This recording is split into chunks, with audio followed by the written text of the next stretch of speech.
Welcome to another episode of Coaching Outdoors. Today I am flying solo. Unfortunately, Alex is caught up being battered by the storms that are hitting West Scotland. So we have made the decision to record, unfortunately, without her. But she is here with us in spirit as we reach all the way over to San Francisco. And delighted to have Raynelle joining us for conversations. So before we dive in, just if you're able to introduce yourself, just briefly, that would be great to get started. Yeah, thank you for having me here. My name is Raynelle Rino, and I started Rino Consulting Solutions, and it is a nature-based coaching and consulting firm. And I work with a lot of diverse leaders on their leadership development. Perfect. It's always such a treat to be able to reach across the world and just meet so many different people beyond the, I don't know, like the confines of the UK, and just how much Coaching Outdoors is really starting to captivate around the world is so heartening, and clearly your work is a part of that. But just to get started, a question that we ask all our guests, and it really just kind of helps set the scene. It's a bit of a two-parter, to be honest. First up, what is your earliest memory of being outdoors? And then what do you enjoy so much about being outside? I think my earliest memories were right in front of my house. I grew up in San Jose, which folks might know the Silicon Valley, tech, where the boom of the tech industry, the birth of all of that. And so I grew up in what I consider like the suburbs of the Bay Area, right? In the 80s. This is when a lot of the farms and agriculture in that part of the Bay Area was being converted into homes and development, and the tech industry. And so right in front of my house, which we call tract homes, right? It's new developments. There was just like an empty lot of dirt. And within that dirt were the power lines, right? The power poles that kind of fueled our neighborhood. And my brother and I, that was our playground. It's just this plot of dirt and growing weeds, and we would just play out there. If not there, our backyard. And I was really into just getting down into the grass and finding the insects and the plants, and just getting really curious about the backyard flora. My mom's garden. So those are kind of the earliest things that I can remember. Mm. And it's just amazing how much in our lifetime, in a generation, how so much has changed. And those little pockets of, I don't know, derelict land are being scooped up and converted. Everything has a price on it. And just what is it that you enjoy about being outdoors so much? Um, I feel like it's just this like curiosity I have. Um, I I think back about it too as just my connection to the elements.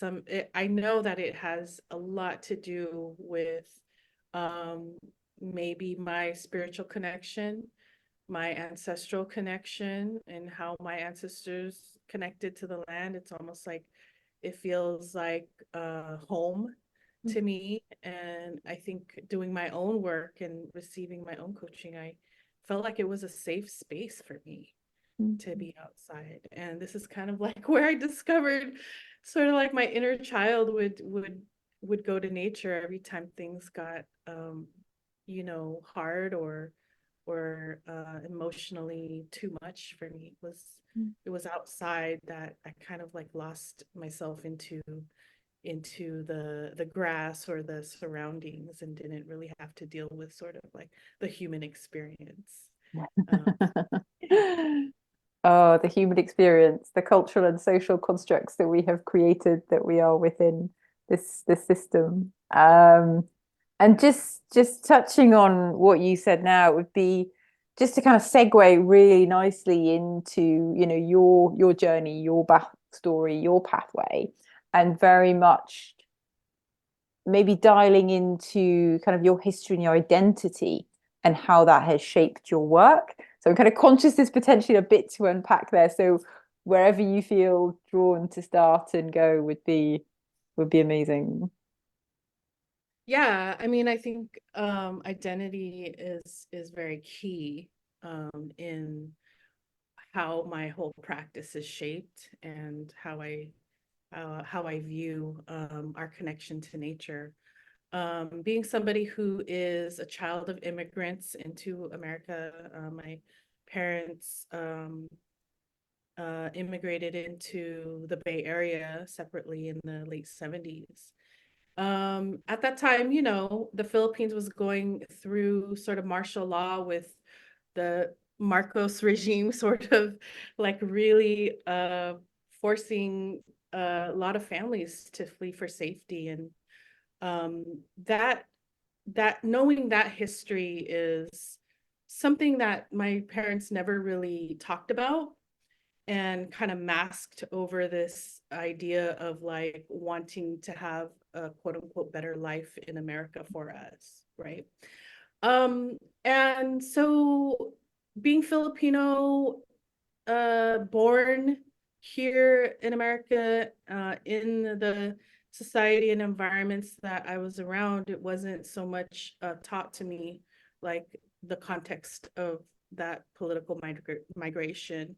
So my connection to nature really revolved around like my education and wanting to go to school to study it, right? And that piece of like, yes, study the organisms, study the systems, be a biologist, you know, do the things for the American dream. But it wasn't until I really understood who I was within the context of my life and career path that I understood, oh, there's something deeper here. There's a lot more layers to what I'm experiencing in the workforce. I was teaching environmental education, thinking I was going to teach ecology education, right, to young folks who look like me. Um, what some folks might call at risk or high risk situations in education. I was teaching them. I came from that sort of kind of educational background. And so I related to them, but I didn't really think about who I was teaching all of this to those populations in the land that I live in and the history there. So, of course, naturally looking at environmental justice as a component of some of my teaching, of some of my curriculum that I would be, you know, eventually writing about, that layer of me as a brown woman in America, child of immigrants, played such a huge role in opening up the perspective of this access to outdoors, access to nature, and why it may be different for some populations or not. Mm. And so what happens when we have these kinds of upbringings and experiences of shaping our definition of what nature means, what nature is, and what kind of narratives are out there as far as like who goes, how they go, what they do. All of these involve so many layers, not only just of like how the trees grow, right? Or how the environment functions. It's so much more that we are a part of how all of those function. And that's really going to shape how we experience our relationship to nature and ourselves, right? So really understanding from the coaching practice, when I had to sort of unpack a lot of my experiences in the workplace, my experiences in any social constructs that I was finding myself in, I just kind of realized that there's something else happening here when I'm thinking about, like, why am I so drawn to nature? Mm. Why was it that at this point where I had to really leave nonprofit because of the toxic work environment that I was experiencing, I thought I would have to divorce the whole thing and not even do anything in nature. And that was like a deal breaker for me. I said, I cannot not Mm. do something with nature, but what I'm experiencing is way too much right now. It's not working. So how do I still stay aligned to my core values that I want to work in nature. I want to still be there, whether that's teaching young people or not, it has to be part of like what I do as a next step. Mm. So it's just been a really deep and layered experience from being like a young adult, realizing all of this, and then needing to really shape a career for myself. Mm. And just hearing you talk, there's this real great groundedness in you, having been through this process, which sounds at times it's been like soul searching. I can only imagine like some of the emotions that kind of came through as you went through this process.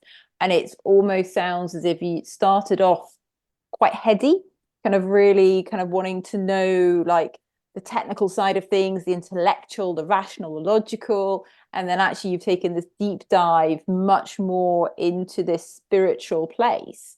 And it would just be interesting to go there, lean into that a little bit more if you're willing to share around this more spiritual, I don't know, awakening, and how you've, sought mentorship from others and what that has given you.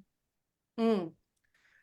Yeah, those are really just I have to say I'm kind of emerging out of like really knowing how to share that spiritual journey that I've been in, right? Because running a business too, you're kind of in that headspace where you have to really kind of brand yourself and get the message out and things like that. But I mean, even part of my whole framework and in uh, how I guide and what principles I ground myself in with my business, it's that common like thread of my life experience is that we cannot deny that we as people, as humans, we are really good at doing things, right? We can do the work, we can take the information,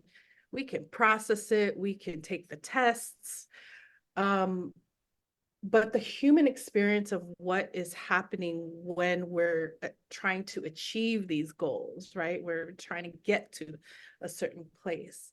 Um, we often kind of compartmentalize, right? Spiritual is different from what's happening in the workplace, all of those things. But I could not get through a lot of the challenges that I was having in relationships in the workplace, even personal relationships, without understanding spiritually, like what is happening to me emotionally, what is this feeling that is causing me to not move forward, right? Like, how come I can't stop like negatively talking about myself? Where does that come from?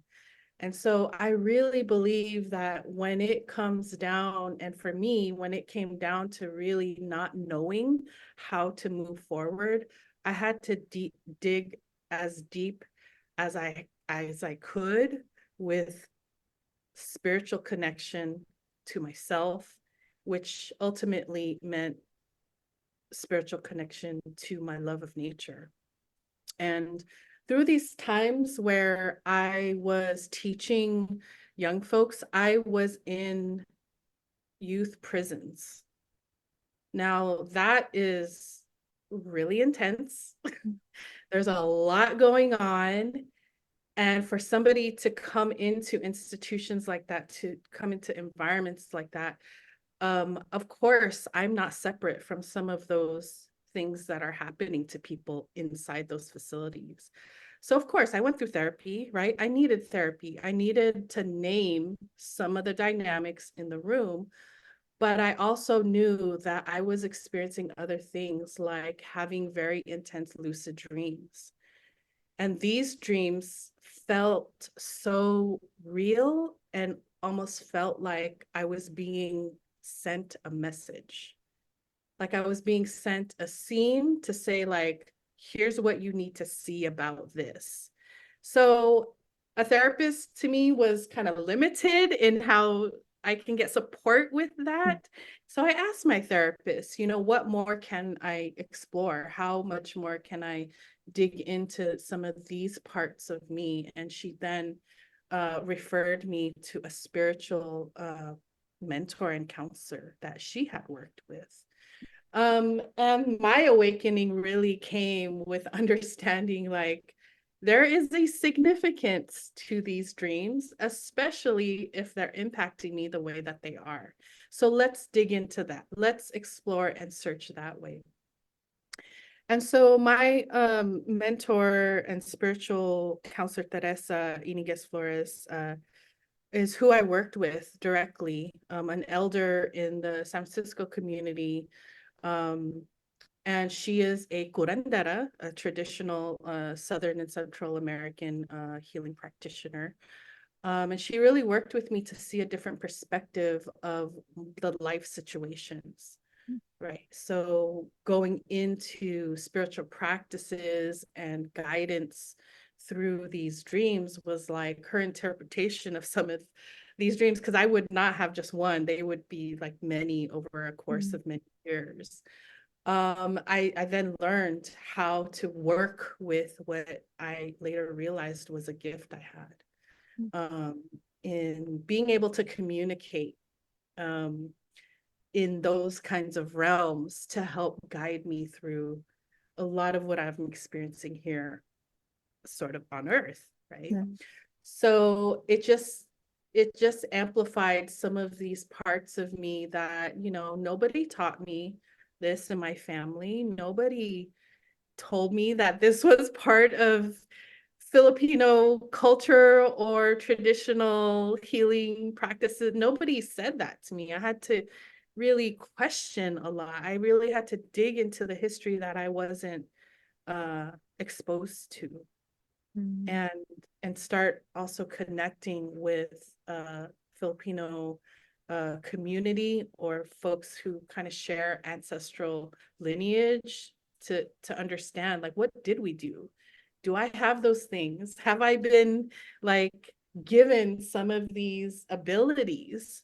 And really understand that these are, like, over the years I realized these were key points for me to start paying real serious attention to in order to move me through some of these really challenging times in my life. Wow, it's a real privilege to hear your story, and thank you for your openness in sharing, and just the layers that humans possess, whether conscious, whether unconscious, and what kind of comes through, what threads are there that if we have that curiosity to then follow. And the fact that you've had the courage to do that, and really, I mean, I find it fascinating that the ancestral lineage and what can come through. And okay, it may be a gap, it may be unspoken within our direct, but there's something there beneath the surface. And how, if you create the space and the time in an alternate state of consciousness to lean into it, how then does that come through and shape who you are? And I think this is so important just to anyone who's listening in, you know, your identity, who you are as a human being, this influences and shapes your work so much. And whether you are then, you know, moving towards, you know, the label of coach and what that means being in service to others, how that then shapes your work at the very, very heart of it. So I'd love to kind of just go in this direction a little bit more, because the way that, you know, you've done the work and you've really learned from others and you've been willing and open to do that, that then really seems to set the stage for your principles and your values, which come across so clearly on your website. So if you could just maybe speak a little bit to that, how you kind of translated that and it's really set the foundations for your coaching work. I think that would be really, really interesting. Yeah. I think about what I call like my radical nature framework, right? These are the pillars of you know, concepts that I really feel ground my understanding in what is needed for us to really move through life feeling like a whole person, right? Feeling like we can truly be. And so when I started my coaching practice, I started with and you can find the framework explanation on the website, right? With the approach. But I only started with that sort of triangle shape that represents society, right? And I say, okay, we're experiencing society because we're a part of society, and here's how it's structured. And here's why maybe, you know, things are set up the way they do. This is why parks are over there and not over here. That's why, you know, communities are like this over here and not over here. Um, uh, and I also had the sort of like elements, the compass of all the four elements in this sort of simplified medicine wheel, right? Those were the two sort of representations. That medicine wheel was representing our connection to nature, and that each of the four elements, earth, air, fire, and water, are also part of our bodies, right? Like we are nature. So I was doing work in the beginning by saying like, yeah, these are the things that show up when we need to show up in the world, right? Like I take these connections of who I am in society and who I am as a part of nature, and those are the components that I want to be seen and heard to feel aligned with who I am, right? But it was missing that spiritual journey and that piece I had gone through, and that was really so important for me. So I was like, well, what is that then? And it wasn't until I had to try and understand what my trauma was doing to shape my understanding of leadership, what my understanding of you know, the barriers we reach with each other when we're in relationship to each other. So a lot of it is kind of like because of the energies of traumas over the years or over generations. It's all just like sitting in there, right? So that's where the model of the multidimensionality, which was the last piece that I feel like I really needed to feel solid on like what my coaching practice really is. And it helps me really understand and show others how I understand trauma and what that and healing, not only trauma, but the ability for us to go into a healing process. It helped me explain that a little bit more. It helped me navigate and teach people how to navigate conflict or even crisis situations, right?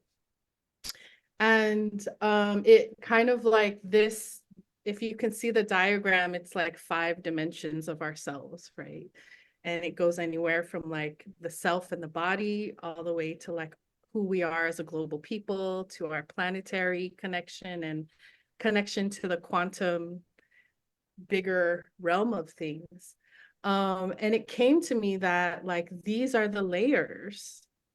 And particularly the land connection was something that I couldn't really articulate until I heard a practitioner talk about her journey going back to her ancestral lands and saying that she felt like the land recognized her, like the land welcomed her back home when she had never been to her ancestors. She wasn't born on her ancestral land. She may have had very few like interactions and knowings about her ancestral lands, but she knew that her family came from there. And that's kind of like the sort of maybe that ancestral cue came to me that was like, wow, that possibility is mind-blowing. Mm-hmm. And that made sense to me because I would feel very heightened emotions going to certain places, right? Like for no reason. I couldn't explain it, right? Like maybe I would go and visit a certain land and I'd just be like, I feel really sad here. Why do I feel sad? There's no reason to feel sad. But I'm here in this location and there's a connection that's happening. Or you know, the relationship I have with this land. I live in Oakland, right? It's across the bay from San Francisco. It's very different energy and vibes here. But for some reason, every time I come home after traveling, I feel like this is where I need to be. And those cues are not coming from, you know, anything logical. It's very much emotional. And so we have to recognize that is a part of how we relate to place and how our particular bodies, our person, and that our DNA over the course of generations, right? This is why I think it's important to go through the ancestral lineage discovery is like going back. Your DNA travels from those ancestors that were in harmony and use those particular plants and animals and environment in that particular part of the globe. Over thousands of years, they have adapted to those regions. And so there's no doubt within the generations that are born from that lineage that me as a descendant of my ancestors still carry some of that DNA, still carry some of that memory. And if we touch on the land that attunes to that, we're going to have an emotional response to that. Whether we're aware of that or not, it depends on if you're open to that, you know. But for me, it was eye-opening that there are certain dimensions of knowing of who we are as an individual that can shape how we navigate and see the world. And there's so many more possibilities if I were to say, like, yeah, it's not only just like your life path in this iteration of you in this body, but you have traveled, you know, over generations with that ancestral DNA. And so what are those memories that we can pull up? What are those things that you can search and kind of remember in your development process? And even just looking at something that we all have, right? Like the dimension of the planetary connection. I always say that as a kind of like a fun activity is like, how many of you have read a horoscope? Your horoscope is based on planetary positionality. So there are connections in that realm, in that dimension of how the planets are situated and what we might be called to do in our life purpose, or what might be happening in the world today is all dependent on how those planets are aligned. And I really believe that. So being open to that there are more dimensions of ourselves past the human experience and the human body just gives so much possibility. And really, this is kind of some of the teachings that have been passed down to me when I've dug as deep as like my spiritual self, my spiritual connection. And because you have been through that experience and been open to it, then you can walk with others. And I'd be curious to explore, okay, so within your coaching work now, like, I don't know, take us on a session, a walk, a healing hike, like what happens, so that we can maybe be like a little bit of a fly on the wall, and get an insight into that, you at work ultimately. Yeah, yeah. Yeah, the experience of healing hike, like definitely an in-person experience is really beautiful and can be intense. You know, we are in the elements. And I also have had to pivot from in-person to virtual, and I didn't know that that would work. I just out here in the Bay Area, we had, you know, extreme weather where wildfires were just raging through. And I couldn't do a retreat where we were supposed to do an in-person healing hike. So we pivoted to a virtual space. What I realized was it proved my belief and my principle, right? If we are part of nature, we can access it no matter what. Mm. And so even in the Zoom space, I took the same process that I take people through outdoors, and I just restructured it to be on a Zoom call, which was interesting. But it really is a very intentional time, right? So I'm saying to folks, let's gather. This is a time where you have complete access to communicate with nature, whatever that means to you.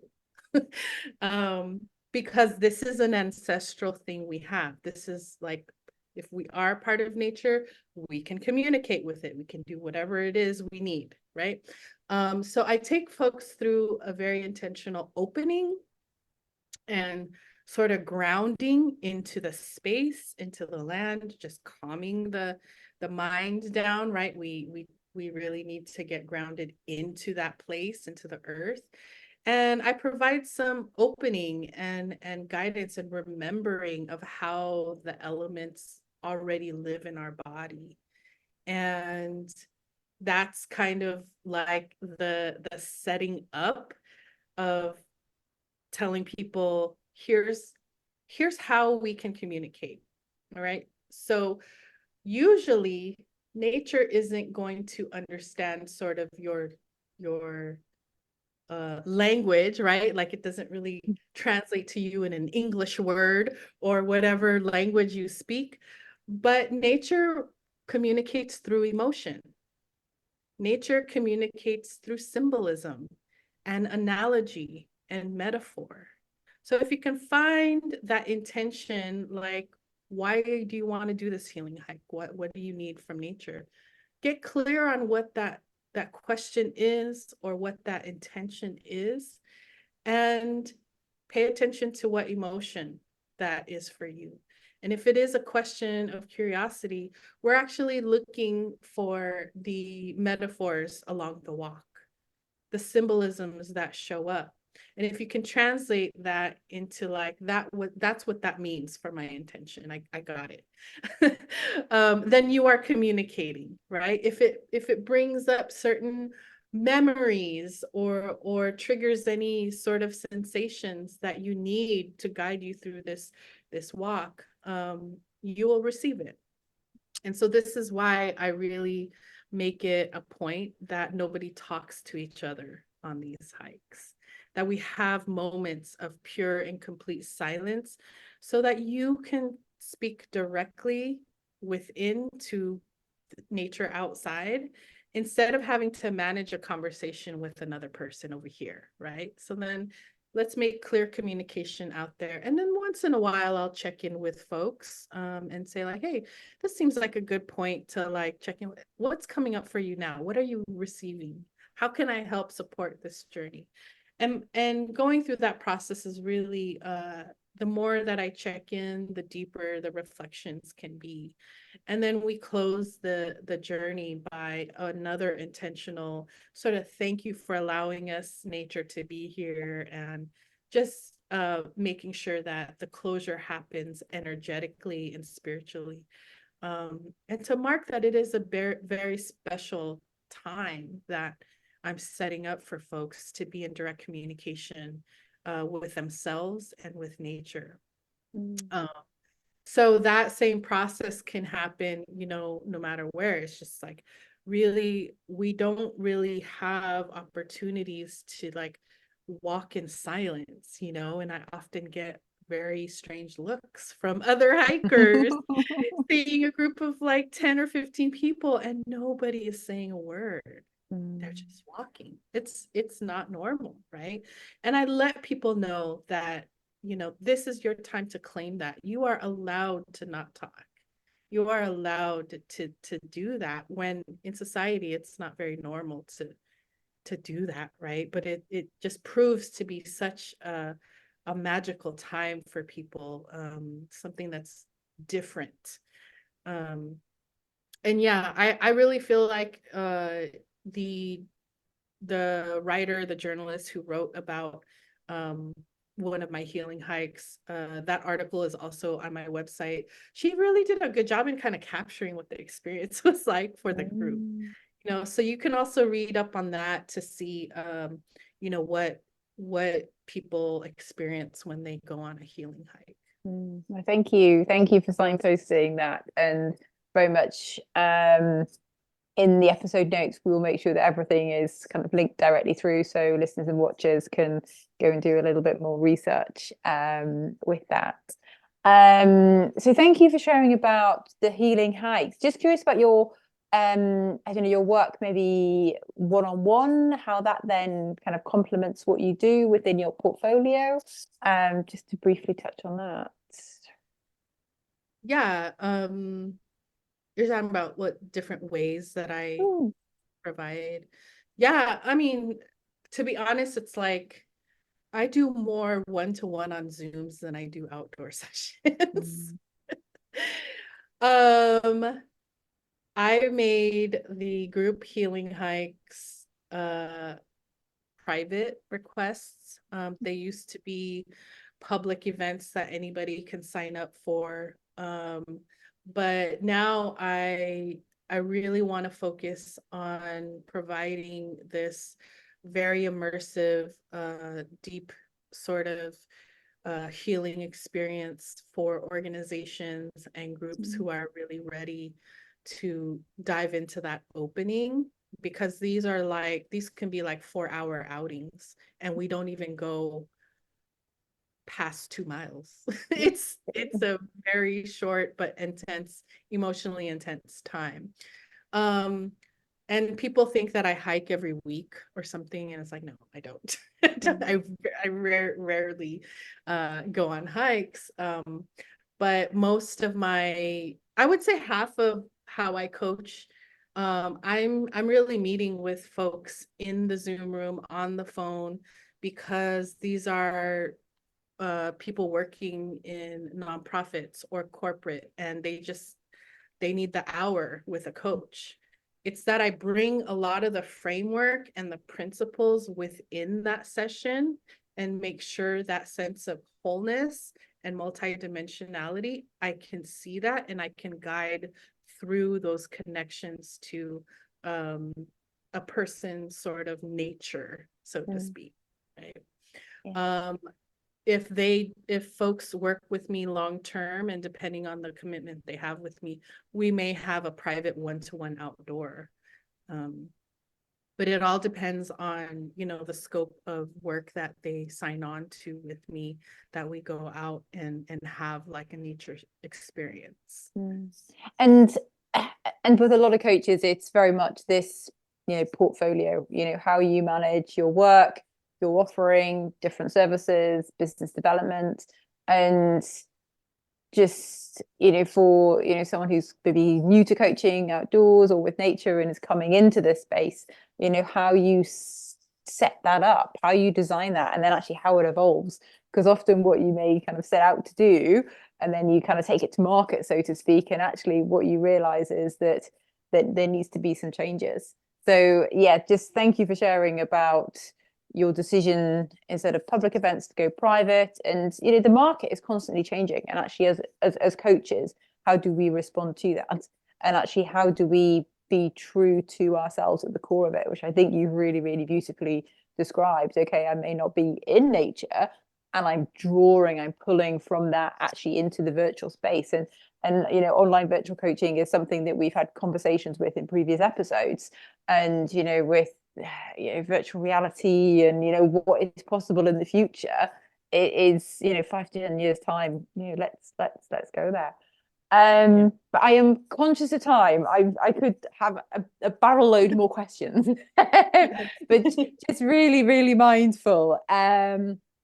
So what resources would you recommend to some listeners? I don't know whether you have some kind of go-to books or kind of thought leaders, researchers who've really helped shape your path, and maybe that you kind of recommend to some of your clients to further their growth.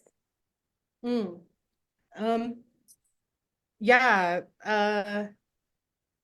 I think that's one thing I also have to manage myself, right? Like a lot of the way that I created my offerings and my framework and the way that I develop my workshops or any of that, a lot of that comes from my core experience. And balancing the lessons that I received in my life journey with needing to know frameworks of other people, right? So in my coaching certification, it really comes alive, because I think that when we're talking about understanding how our past traumas or the energy of trauma is like showing up in the room, the psychotherapy model of like internal family systems has been really key in me understanding what is happening when we're triggered by a situation, right? How do we get back grounded into our wholeness, into our rootedness and who we are, right? Internal family systems has been really helpful with that. Sort of like Jung and those types of ways of talking to different parts of ourselves are very key. And for me as a practitioner to recognize when those certain parts are starting to show up and start working on those. To work with the context and the community that identify as people of color, BIPOC communities, LGBTQ, a lot of that I lean on practitioners who are of color and what they have done to support their community. I often refer to Resmaa Menakem's My Grandmother's Hands as that knowledge around like our embodied traumas and working through our sensations and what that might mean for why we're blocked in understanding something or why we might hesitate. And there are other there's another book on like ancestral healing that I picked up. I think it's called Ancestral Medicine by Daniel Floor. I looked into a lot of his book and sort of worked through some of the reflections to really cultivate my understanding of my ancestors and knowing that I can actually communicate with them. And really the importance of connecting to your lineage and the people who share your lineage. That is one thing that I really advise everybody to do. That even a simple DNA test can be so revealing on things that maybe were hidden from you, or just were not you were not able to access as part of who you are. And those have shaped a lot of my understanding of the whole person. Mm. Um, there's a show here, Finding Your Roots.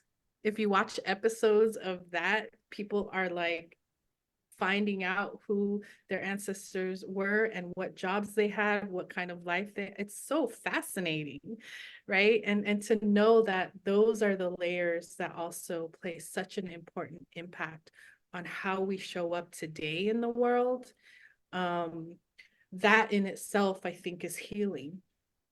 And connection to community, finding other folks who are on the same journey as you, and you looking for your wholeness can then translate to like how you can support others in finding their wholeness as well.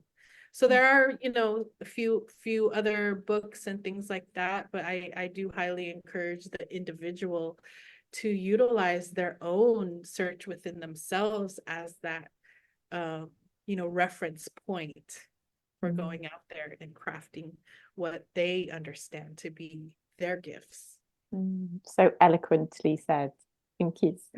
And really, it is that epitome of knowing yourself, knowing your true nature, and then actually how you can then be in service to the world. And for our listeners to get in touch with you, where can they find out more about your work and get in touch?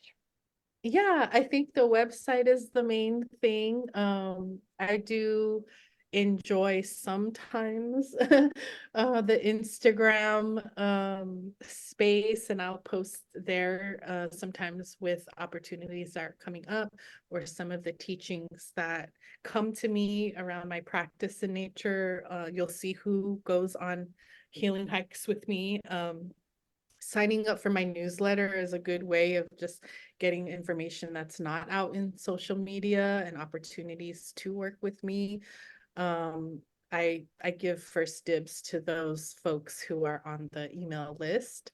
And right now I'm also cultivating, you know, my YouTube channel so folks can kind of see my face a little bit more and connect and vibe with me in my style of guiding folks. So I'm trying to really work on the YouTube channel as that presence to connect with the community.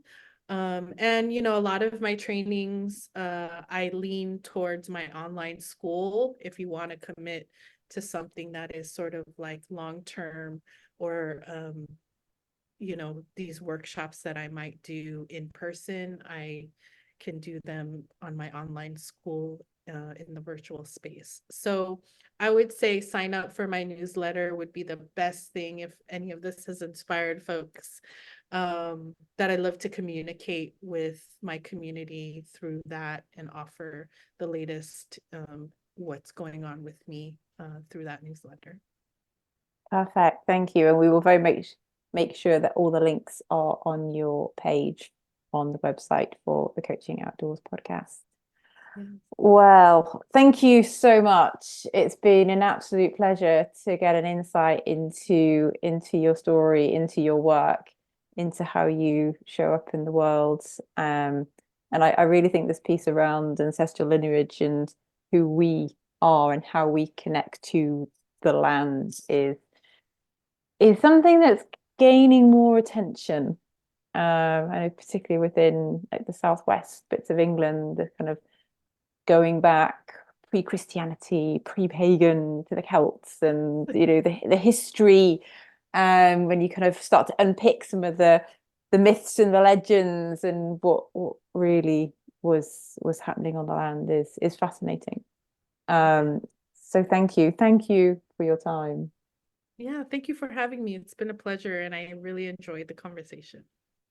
And thank you, listeners and watchers, for taking the time to listen in as well. We are now in series 7, so we have got a whole host to dip back into if you have just discovered us and this is your first time listening. If you have enjoyed the episode, please do tell someone who might also be interested. We're always trying to increase our spread around the world. Coaching Outdoors, Coaching with Nature is thankfully on the upwards trajectory, and let us keep it that way. If you're a member of our LinkedIn community, that's where we always put the latest episodes. And we've also excitingly got an in-person event coming up. So this has been recorded in January 2024. So in July 2024, we have got the Coaching Outdoors live at Henley Business School. So there'll be tickets on sale, more information, loads of exciting previous guests who are going to be hosting workshops and speaking. So keep an eye out. It would be great to see anybody in person and really get a bit of a community vibe going as well. So that is it for me for today. Hope to see you again soon, where hopefully Alex and myself will both be coordinating the conversation. And yeah, flying solo always has a different vibe. And I always do love it when my co-host is alongside me. So yeah, thank you. So if you enjoyed what you've heard, like it, share across your network, and subscribe to our YouTube channel and LinkedIn community page, the Coaching Outdoor Podcast. Thanks so much in advance for your support.